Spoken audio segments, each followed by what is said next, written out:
గురుగారు, మన హిందూ దేవాలయాలపైనే ప్రభుత్వం ఎందుకు పెత్తనం చెలాయించాలంటుంది? ఎండోన్మెంట్ డిపార్ట్మెంట్ అని పెట్టేసి. ఏంటి అసలు ఇది కరెక్ట్ పద్ధతేనంటారా? వాస్తవానికి ఏంటంటే ఎండోమెంట్ డిపార్ట్మెంట్ అనే దాంట్లో కూడా హిందువులు నిర్ణయితులై ఉంటే కనుక వాళ్ళకి సాంప్రదాయాలు పద్ధతులు విషయాలు తెలుస్తాయి. ఒక దేవాలయం నిర్మించడము అంటే దాన్ని కొనసాగించడము అంటే అర్థం ఏమిటంటే దేవాలయం నిర్మించిన తర్వాత దాని పోషణకి కాస్త రాబడి కావాలి. ఇదివరలో రాజులు ఏం చేసేవారంటే దేవాలయం నిర్మించేటప్పుడు 2-3 ఎకరాలు పొలం కొని ఆ దేవాలయానికి రాసి ఇచ్చేసేవారు. దానిలో చేసేటువంటి అర్చక స్వామి వారు ఏం చేసేవాడు అంటే ఈ యొక్క పంట మీద వచ్చేటువంటి ధనాన్ని అతని జీవనానికి ఉపయోగించుకునేవాడు. అయితే కాలమాన పరిస్థితుల ప్రకారంగా ఏంటంటే పంటలు కొనడం ఇవన్నీ ఎందుకు అని చెప్పి కొనడం మానేశారు. కాబట్టి ఇక ఎండోమెంట్ డిపార్ట్మెంట్ అనేది ఏర్పరిచి అర్చనకింత, లడ్డూకింత, వ్రతానికింత అని నిర్ణయించుకుని దాని ఖర్చుని దానికి విచరించడం మొదలుపెట్టారు. కానీ కొంతమంది స్వార్థపరులు దీన్ని వేరే వేరే పనులుగా ఉపయోగించడం, పైగా తీసుకున్న రుసుముకి తగు మన పనులు ఇవ్వట్లేదు. ఇప్పుడు మనకు రూమ్కి 350 రూపాయలు ఛార్జ్ చేశారనుకోండి, ఆ రూమ్ అంతా అదో రకంగా గందరగోళంగా ఉంటుంది. దాన్ని శుభ్రం చేయడం కానీ దాన్ని మరామత్తులు చేయడం కానీ ఏమి ఉండట్లేదు, పట్టించుకోవట్లేదు. ఎందుకంటే మనల్ని ఎవడు అడుగుతాడు ఏముందిలే అని చెప్పేసి. పైగా ఈ మధ్యకాలంలో కాశీనేని ఆశ్రమం ఒకటి కూలగొట్టారు. అది రాజశేఖర్ గారి హయాంలోనూ ఎప్పుడో నిర్మించబడి ఉంది. అక్కడికి మీరు రాత్రి వెళ్ళినా సరే భోజనం దొరుకుతుంది, తెలుసా మీకు? రాత్రి నేను స్వయంగా 2 గంటలకు వెళ్ళాను. 2 గంటలకు వెళ్తే నాకు భోజనం దొరికింది అక్కడ. అర్ధరాత్రి 2 గంటలకి భోజనం ఏర్పాటు దొరికింది. అక్కడ కేవలం ఎవరిని డబ్బులు ఆశించరు. అక్కడ కేవలం ఏంటంటే ఆధ్యాత్మిక చింతన చేసుకోవడానికి, తపస్సు చేసుకోవడానికి, అలసిపోయి వచ్చిన వారికి, కాస్త మనశ్శాంతి పొందాలి అనుకున్న వారికి కూడా ఆ క్షేత్రం మహిమాన్వితమైన క్షేత్రం. ప్రశాంతంగా కొన్ని రోజులు భవబంధాలను విడిచిపెట్టి సాధన చేయాలనుకుంటాం. ఇప్పుడు మేము ఉన్నామండి, పొద్దున్న లేస్తే భార్య, పిల్లలు, ఇంటి ఖర్చులు, ఈ వ్యవస్థలు, వీటి వల్ల సాధన చేయడానికి ఎక్కువ టైం కుదరడం. ఇలా కాదు, కొన్ని రోజులు మనం ఎంత కావాలో అంత సంపాదించి ఇంట్లో వాళ్ళకి ఇచ్చేసి కొన్ని రోజులు అమ్మాయి నేను వెళ్ళి సాధన చేసుకొస్తాను అని చెప్పి వెళ్ళేటంటే వారికి ఆ ఆశ్రమం అమ్మలాంటిది. మాకు చాలా బాగా ఆదరిస్తుంది. పైగా ఏంటంటే ఎవరిని ఇబ్బంది పెట్టరు. మనం అక్కడ అనుష్ఠానాన్ని కూర్చుంటే మనల్ని ఎవ్వరు డిస్టర్బ్ చేయరు. పైగా ఆ సమయానికి నేను అనుష్ఠానంలో కూర్చున్న తర్వాత ఇంకాస్త ఒక 2 గంటల తర్వాత లేచి ఇలా అనుకునేసరికి నా ముందు చక్క ఒక మంచినీళ్ళలో బాటిలు, ఓ మజ్జిగ కుండ పెట్టారు తాగడానికి. అలా ఎక్కడైనా సాధన చేస్తే అలా ఇచ్చేవాళ్ళు ఎవరైనా ఉన్నారా? లేరు, ఇప్పుడు ఎవరూ ఉండరు. ఇలా ఉన్నటువంటి మన దేవాలయం మీద ఈ ఎండోమెంట్ వాళ్ళు వీళ్ళు ఏమిటంటే వచ్చిన ధనాన్ని దారి మళ్లించి వాటిని వేరే వేరే వాటికి ఉపయోగించి ఈ కథ ఏమవుతుందంటే హిందువే పెద్ద పెద్ద పొజిషన్లో ఉంటే అతనికి తెలుస్తుంది పూజ అంటే ఏమిటి, ఎందుకని ఇలా చెయ్యాలి, అసలు సంవత్సరానికి వార్షికోత్సవాలు ఎందుకు జరపాలి, అవి తెలుస్తాయి. కాబట్టి అతను దీనికి ఎంత ఖర్చు అవుతుంది అనేది ఉంటుంది. ఈ ఎండోమెంట్ డిపార్ట్మెంట్లో పెద్ద అధికారులు ఉన్నటువంటి వారు, ఈఓ లాంటి వాళ్ళు, వీళ్ళు ఏంటంటే అవి పట్టించుకోకుండా ఏదో ఒకటి అవుతుందిరే అని చెప్పి చులకన భావంతో ఉండడము, హిందూ యొక్క దేవాలయాలు ఎన్ని ఉన్నా కూడా అవి పాతకాలం నుంచి ఉన్న వాటిని పునరుద్ధీకరించడము ఇటువంటివి జరుగుతుంటాయి. ఈ డిపార్ట్మెంట్ వాళ్ళు వచ్చి మనకి వచ్చేటువంటి వేతనంలో సగం వారు తీసుకుని సగాన్ని ఇచ్చి ఆ అరాకొరా కూడా ఇక్కడికి వచ్చేసరికి తగ్గుతుంది. తెలంగాణలో బోనాలు జరుగుతున్నప్పుడు ప్రతి దేవాలయానికి 20,000 రుసుము ఇస్తారు. చక్కగా మా దేవాలయానికి వస్తాయి రుసుము. చక్కగా రంగరంగ వైభవంగా చేసుకుంటాం. తృణమో పణమో మాకు వస్తుంది. హుండీలో ధనంతో గుడి యొక్క పరిస్థితులు ఏర్పరచుకుంటాం. ఇక వీళ్ళకి ఎందుకు ఇవ్వాలి? మనం యాదగిరి కొండ వెళ్ళామనుకోండి, కొండ పైకి కారు తీసుకెళ్తే 500 రూపాయలు అడుగుతున్నారు. కారు పార్కింగ్కి 500. అది అసలు న్యాయమేనా? 150, 100.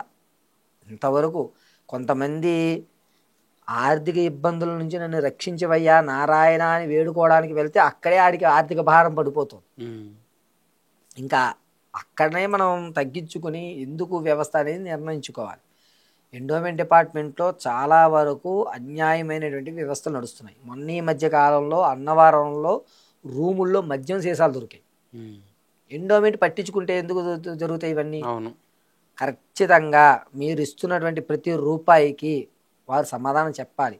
మీరు తీసుకున్న రూమ్ దగ్గర 500 రూపాయలు రూమ్కి తీసుకున్నారు, రూమ్ నీట్గా ఉండే బాధ్యత అయింది, అవును. చూసుకోవాలి. ఒకళ్ళు చెక్అవుట్ చేసిన తర్వాత ఆ రూమ్ శుభ్రం చేయించడము, మరుసటి వాళ్ళకి ఇవ్వడము చేయాలి. ఇవేమీ లేకుండా అన్య మతస్థుల్ని కొంతమందిని ఆ దేవాలయాల్లో ఏర్పరిచి మన గురించి ఏమీ లేకుండా అన్య మతస్థుడికి ఏం తెలుస్తుంది, వదిలేస్తున్నారు. ఇది ఖచ్చితమైన పద్ధతి కాదు. ఈ కాశినేని అవతారంలో ఆయన ఇప్పటికీ బతికే ఉన్నారని, ఆయన కొంతమంది కనబడుతున్నారని అక్కడ జనాల యొక్క విశ్వాసం. ఓకే. దాంట్లో వారు ఏం చేస్తున్నారంటే ఆ ఆశ్రమాన్ని ఆధ్యాత్మిక కేంద్రంగా, ఎవరి దగ్గర రుసుము వాళ్ళు వసూలు చేసేది ఉండదండి. మెడిటేషన్ చేసుకోవడానికో లేకపోతే ధ్యానం చేసుకోవడానికి, సాధన చేసుకోవడానికి మాత్రమే ఏర్పాటు. ఎక్కడ మీకు అక్కడ ధనంతో ఉండదు. అటువంటి ఆశ్రమాన్ని కోలగొడితే ఒక్కళ్ళు కూడా ప్రశ్నించే వాళ్ళు కూడా లేరు. ఈ అఘోరి కూడా, లేడీ అఘోరి అని హిందూ సనాతన ధర్మం అన్న వాళ్ళు కూడా అది ఇది తప్పు, ఇది ఇక్కడ కాదు, ఇదిగో ఇది అని చెప్పి వ్యవస్థనే ఇవ్వట్లేదు. ఒక విషయాన్ని కూలగొడుతున్నాము అంటే మన ధర్మాన్ని మనం కూలగొట్టుకుంటున్నామని అర్థం. మన హిందూ ధర్మం చాలా గొప్పదని చెప్పడం కాదు, ఆ ధర్మాన్ని కాపాడుకునే బాధ్యత కూడా మనకు ఉండాలి. మనం అక్కడ నిలబడాలి. ఎందుకు కూలగొడుతున్నారు, ఏ అవసరం అయ్యింది అనేటువంటి విషయాన్ని తెలియజేయాలి. అవేమీ ఉండవు. వాళ్ళకి ఏదో అడ్డు వచ్చినట్టుంది తీసేస్తారు. మన దేవాలయాల్లో మన హిందూ వర్కర్లే ఉండాలని మన హిందువులు అంటున్నారు. భారతదేశంలో అందరు ప్రజలు సమానమే కదా, మరి ఇదేంటి మన దేవాలయాల్లో వేరే మతస్థులు ఎందుకు ఉండకూడదు? వేరే మతస్థులు లోపల ఉండకూడదు అనేది ప్రధానం. బయట పూలు అమ్మే వాళ్ళు ఎవరన్నా అమ్ముకోవచ్చు, కొబ్బరికాయలు అమ్ముకున్నా ఎవరన్నా అమ్ముకోవచ్చు, అది తప్పు. క్రిస్టియన్ వాళ్ళు అమ్ముతున్నారు, ముస్లిం వాళ్ళు పువ్వులు అమ్ముతున్నారు కదా, వాళ్ళు మనం పువ్వులు కొనకండి, ఇది తప్పు. లోపల పొజిషన్లో ఉన్న వాళ్ళు మన వాళ్ళయి ఉండడం అనేది ఎందుకు అంటున్నానంటే బాధ్యత బరువు తెలుస్తుంది కాబట్టి. అతనికి విశ్వాసం ఉంటుంది, భగవంతుడి యొక్క వైబ్రేషన్స్ అతనికి తెలుసు, ఇతనికి తెలియదు. అంతేగాని ఈ మధ్య కాలంలో ఏంటంటే ముస్లిం పువ్వులు అమ్ముతున్నాడు, ఈ పువ్వులు ముస్లిం వాళ్ళు అమ్ముతున్నారు కాబట్టి తీసుకు, అది తప్పండి. అందరూ సమానమే. కానీ ఆ వ్యవస్థలో పెద్ద పొజిషన్లో ఈఓ గారి కింద కానీ లేకపోతే పనిచేసే కార్య సిబ్బంది కానీ హిందూ అయి ఎందుకు ఉండాలి అంటే అతనికి విషయం తెలుస్తుంది. అసలు వార్షికోత్సవం ఎందుకు చేస్తారు తెలుసా అండి? ఏడాదికి ఒకసారి వార్షికోత్సవం ఎందుకు చేస్తారు అనుకుంటున్నారు? భగవంతుడు పుట్టినరోజు అని చెప్పి పర్వాణాలు పులిహోరాలు పంచిపెట్టుకోవడానికి కాదు. ఏడాదికి ఒకసారి అయినా సరే ఆ భగవంతు నామస్మరణ చేసి ఎవరైతే ప్రతిష్ఠ చేస్తారో వారి కుటుంబం అంతా కూడా కలిసి ఊరంతా సంబరం చేసుకుని 10 మంది, ఒక జాతర జరుగుతుంది అనుకోండి, ఎంతమందికి ఉపయోగం తెలుసా? ఎక్కడి నుంచి బుడగలు అమ్ముకునేవాడు వస్తాడు, ఎక్కడి నుంచి బొమ్మలు అమ్ముకునే అతను వస్తాడు, జీళ్ళు అమ్ముకునే అతను వస్తాడు, ఆ రబ్బర్ బ్యాండ్లు అమ్ముకునే అతను వస్తాడు. మన చిత్తారామ జాతర జరుగుతోంది అంటే ఎన్ని దుకాణాలు ఏర్పడతాయి, ఎంతమందికి లబ్ధిదారులు అవుతారు, ఎంతమంది సేద తీరడానికి వెళ్తారు, ఎంతమంది ఆ ప్రసాదం తీసుకోవడానికి వెళ్తారు. వంట ఉండే అతను, కట్టెలు అమ్ముకునే అతను, నూనె నెయ్యి అమ్మవారి పూలు అమ్మే అతను, దారం అతను, ఇంతమంది ఉపయోగపడతారు. అంటే ధనం అనేది ఎక్కడ స్టాండర్డ్గా నిలబడదండి. ఈరోజు నేను మీకు ఒక 1000 రూపాయలు ఇచ్చాను, మా ఇంట్లో ఏదో పని చేశారనో లేకపోతే వంట వండారని 1000 రూపాయలు ఇచ్చాను. వంట సామాగ్రికి మీరు రైతుకి 500 ఇవ్వాలా? రైతు పంట పండించుకునేందుకు డబ్బులు ఇవ్వాలా? అతను ఎరువు కొన ఎక్కడ ఆగింది డబ్బులు?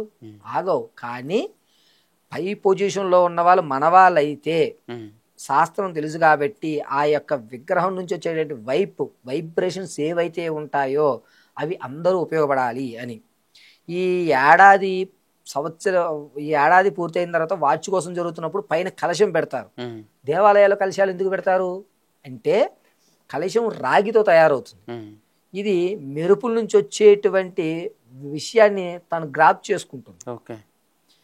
పిడుగులు పడతాయి. ఎక్కడ పడతాయి పిడుగులు? ఊరు చివరినో పొలాల్లోనూ పడతాయి తప్ప గ్రామాల్లోనూ సిటీ మధ్యలోనూ ఎప్పుడైనా పిడుగు పడిందా? ఎందుకు పడదు అంటే ఈ యొక్క గోపురం ఉన్నటువంటి వైబ్రేషన్ ఆ గోపురం తీసుకుంటుంది కాబట్టి ఆ చుట్టూ ప్రాంతాల వాళ్ళందరికీ కూడా రక్షణ ఇస్తుంది. అందుకని గాలి గోపురాన్ని నమస్కారం చేస్తే మన ప్రశాంతత ఏర్పడడానికి కారణం ఏంటంటే మెరుపుల నుంచి వచ్చేటువంటి ఈ ఎనర్జీని గాలి గోపురాలు స్వీకరిస్తాయి. అప్పుడు ఏడాదికి ఒకసారి దానికి మళ్ళీ పుడప్రాణం పోసి నీళ్లు పోసి శుద్ధి చేసి అభిషేకం గావించి ఆ జీవం అంతా కూడా విగ్రహానికి కింద వచ్చాడు. గర్భాలయానికి రంధ్రాలు ఉండవు, గర్భాలయం ఏర్పరచుకుని గాలి గోపురం దాని ఎదురుగుండానే ఉంటుంది. ఈ శక్తి అంతా ఒకే చోటకి దిగుతుంది. ఎప్పుడైతే విగ్రహం ఎలా ఉందో దీని యొక్క ఎప్పుడు విగ్రహాల్లో మనం దర్శనం చేసేటప్పుడు అటు ఇటు దర్శనం చేస్తాం. ఈ విగ్రహం నుంచి వచ్చేటువంటి వైబ్రేషన్స్ ఎదుర్కొన్న ధ్వజస్తంభాన్ని తగిలి మళ్ళీ రిఫ్లెక్ట్ అవుతాయి. ఇది వచ్చేటువంటి వాళ్ళందరికీ పాజిటివ్ ఎనర్జీ అవుతుంది. గుడికి వెళ్తే ఎందుకో మనసు ప్రశాంతంగా ఉందయ్యా అంటారు. ఆ యొక్క వైబ్రేషన్ ఏర్పడతాయి. ఈ విషయం అన్యమతస్థుడికి ఏం తెలుస్తుంది? హిందూకే తెలుస్తుంది. హిందూ ధర్మం ఆచరించే వాడికి బొట్టు ఎందుకు పెట్టుకోవాలి, దేవాలయానికి ఎందుకు వెళ్ళాలి, కొబ్బరికాయ ఎందుకు కొట్టాలి, ఇన్ని ప్రదక్షిణలు ఎందుకు చేయాలి, సాష్టాంగ నమస్కారం ఎలా చేయాలి అనేటువంటి విషయాలు కేవలం ఒక హిందూకే తెలుస్తుంది, అతనికి తెలియదు. కాబట్టి వాళ్ళు లోపల ఉంటే మనల్ని చేసేటువంటి విధానాన్ని వారు వేరే రకంగా భావిస్తారు. కాబట్టి మన వాళ్ళు పై పొజిషన్లోనూ దీంట్లోనూ ఉండండి అంటే హిందువులే ఉండండి అని అంతే తప్ప వాళ్ళు ఈ పొజిషన్ ఇచ్చారనుకోండి, కేజీ లడ్డులు ఎందుకులే అర-కేజీ లడ్డు తీసుకురండి అంటారు. మనం కేజీ లడ్డు అమ్మవారికి పెడితే అమ్మవారు వచ్చి భుజించదు కదా, ఆ కేజీ లడ్డు మనం ప్రసాదంగానే మంచి పెడతాం, అందరికీ మంచి పెడతాం. లేదు అన్న మాట లేకుండా ప్రసాదం పెడతారు ఎక్కడైనా సరే. అందుకోసం మన హిందువులే ఉంటే ధర్మము, సంస్కరణ, వ్యవస్థ విషయము తెలుస్తుంది. కాబట్టి దేవాదాయ శాఖల్లో హిందువుల్ని ప్రధానంగా పెట్టుకోండి అనేటువంటిది నిర్ణయించారు. చాలా చక్కగా చెప్పారు గురుదేవ. ఈశ్వరార్పణమస్తు.